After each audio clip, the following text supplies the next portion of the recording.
आणि आता महत्त्वाची बातमी कल्याणमध्ये पूजा पाठ करण्याच्या बहाण्याने 78 वर्षांच्या भोंदूबाबाने 15 वर्षांच्या अल्पवयीन मुलीचा विनयभंग केल्याची धक्कादायक घटना घडली आहे। मुलीची आजी आणि वडिलांचा काही महिन्यांपूर्वीच मृत्यू झाला।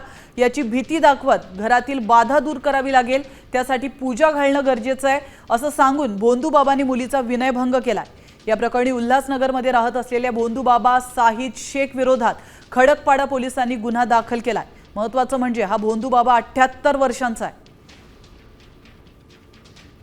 ते पूजा अर्चा करावी लागेल अशा प्रकारचा बहाणा करून घरामध्ये येऊन दिनांक 2/5/26 आणि 6/5/26 रोजी मुली घरामध्ये फिर्यादी मुलीची आई नसल्याचा गैरफायदा घेऊन त्यांनी त्या मुलीचा विनयभंग करून दुष्कर्म केले आहे। त्या अनुषंगाने खडकपाडा पोलीस ठाणे या ठिकाणी 234/2026 अन्वये BNS कायदा प्रमाणे गुन्हा